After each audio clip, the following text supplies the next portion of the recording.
crawled out and went into the hotel across the street.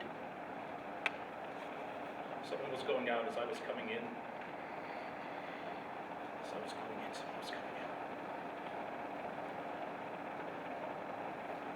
And the TV was on, and there was a record playing at the same time. And all over the floor, just rolling tables of all kinds of stuff from room service. Whole hams, whole turkeys, and 3-decker sandwiches cold and turning stiff.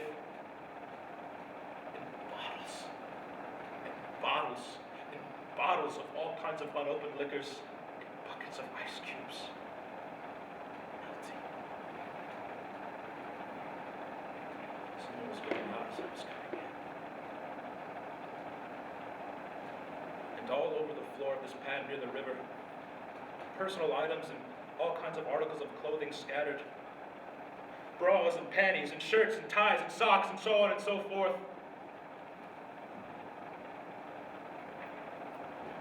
Broken glass, and pieces of furniture upturned as if there had been a free-for-all fight going on. The pad was raided.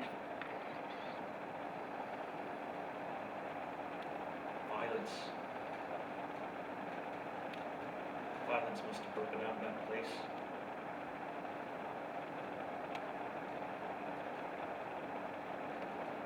Now I've recited the litany of my sorrow.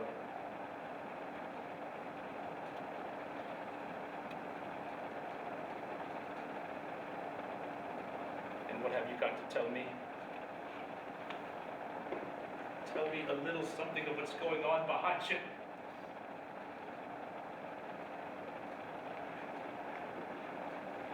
It's been so long since we have been together, except like a couple of strangers just living together. Let's find each other, and maybe we won't be lost. To me.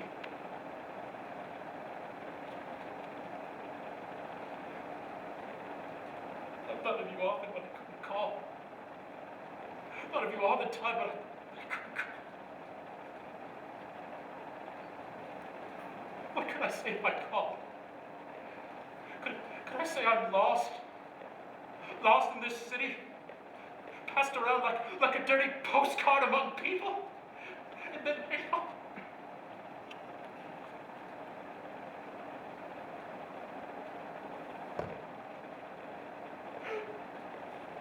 I am lost. Talk to me like the rain and let me lie here and listen.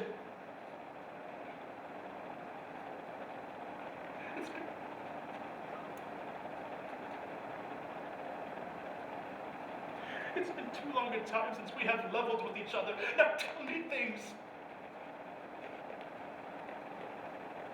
What have you been thinking in the silence?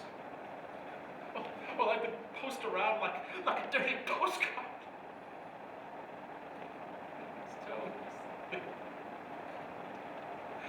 Talk to me! Please.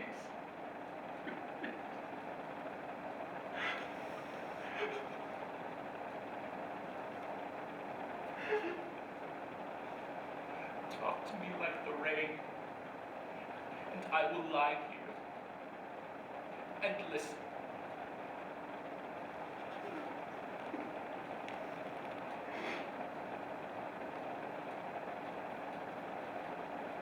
I had one parish one year, and then I wasn't defrocked when I was locked out of my church. Fornication and heresy. The same week. Fornication came first, preceded the heresy by several days. A very young Sunday school teacher asked to see me privately in my study. She was a pretty little thing, young, only child, and both of her parents were spinsters. Almost identical spinsters wearing clothes of the opposite sexes, fooling some of the people some of the time, but not me none of the time. Well, she declared herself to me, wildly, the natural or unnatural attraction of one lunatic for another, that's all it was. I was the damnedest prig in those days that even you could imagine. I said, let's kneel down together and pray. So we did. We knelt down. But that kneeling position soon turned to a reclining position on the carpet of my study. And when we got up, I struck her. Yes, I did. I struck her in the face and called her a damn little tramp. So she ran home. I'd heard the next day that she'd cut herself with her father's straight ray blazer. Yeah, the paternal spinster shaved. Broke the skin surface just enough to bleed a little, but it made a scandal. So the next Sunday, when I climbed into the pulpit and looked down over all those smug, disapproving, accusing faces uplifted, I had an impulse to shake them. So I shook them. I had a prepared sermon, meek, apologetic. I threw it away. Look here, I said, I shouted. I'm tired of conducting services and praise and worship of a cruel, angry, old, senile delinquent. That's what I said. All your theologies do it. Accuse God of being a cruel, angry, old man. I mean, he's represented like a bad-tempered, childish, old, sick, peevish man. I'm like the kind of man you see in a nursing home who's piecing together a jigsaw puzzle and the pieces don't fit, so he gets frustrated and kicks it over the table. Yes, I tell you, they do that. They all do that. Accuse God of being a cruel, senile delinquent, blaming the world and brutally punishing it for all his own faults and construction. And then a thunderstorm broke that Sunday. It was wilder than I was. And out they slithered. They slithered out of their pews to their shiny black cockroach sedans. And I shouted after them. Hell, I even followed them halfway out the church. Go on! Go home and close your windows! Close all your doors and windows against the truth about God!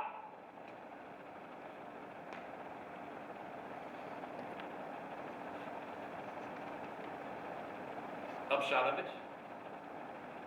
Well, I wasn't defrocked, but just locked out of the church in Pleasant Valley, Virginia, and put her in a nice little asylum to recuperate from a complete nervous breakdown, as they prefer to regard it.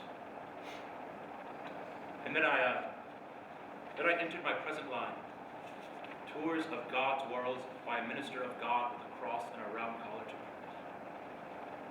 collecting evidence. Evidence of what? My own personal idea of God. Not as a senile delinquent, but as a... It's going to storm tonight. A terrific electric storm. Then you will see the Reverend T. Lawrence Shannon's conception of the Lord God Almighty paying a visit to the world he created.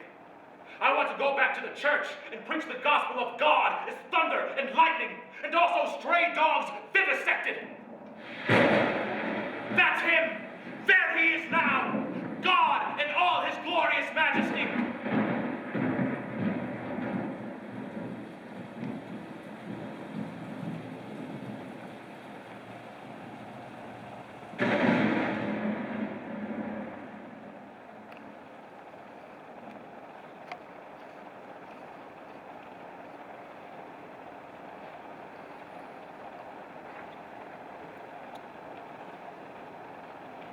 Stella? Blanche?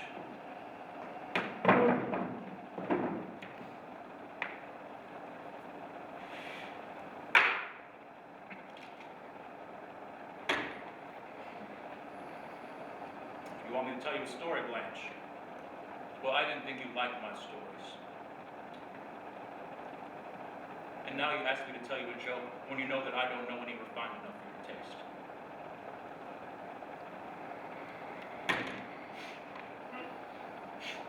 And now you get Stella on your side and she calls me a vulgar pig and tells me to clear the table. That's how I'm going to clear the table! Don't you ever talk to me that way! Vulgar, pig, Pollock, disgusting, greasy, dirty, them kind of words have been on you and your sister's tongue for too long around here. What do you two think you are, a pair of queens? You remember what Huey Long said? Every man is a king and I am the king around here, so don't you forget it! my place is cleared. You want me to clear your places?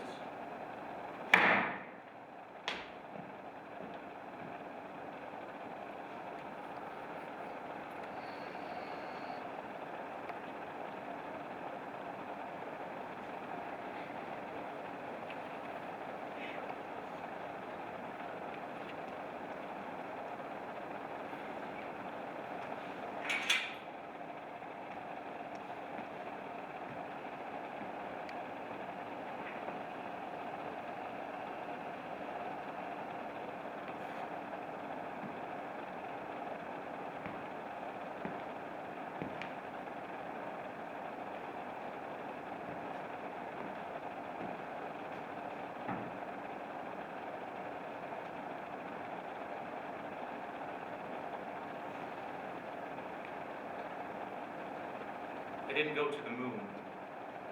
I went much further. For time is the longest distance between two places. Not long after that, I left St. Louis. I descended the stairs of our fire escape for a last time, and followed from then on in my father's footsteps, attempting to find in motion what was lost in space. I traveled around a great deal. The city swept about me like dead leaves. Leaves that were brightly colored, but torn away from their branches. I would have stopped, but I was always pursued by something that came upon me unawares, taking me altogether by surprise. Perhaps it was a familiar bit of music. Perhaps it was a piece of transparent glass. Perhaps I'm walking along the city in some strange city before I've found companions at night. I passed the lighted window of a shop where perfume is sold.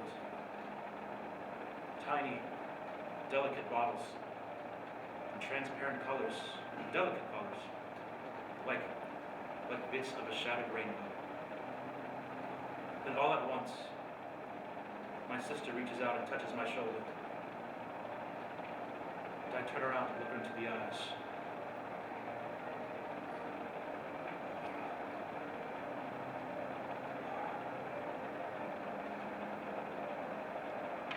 I wanted to leave you behind, but I am more faithful than I intended to be. I reach for a cigarette. I cross the street. I go to the nearest bar. I buy a drink. I go to the movies. I speak to the nearest stranger. Anything that can blow out your candles. For nowadays, the world is lit by lightning.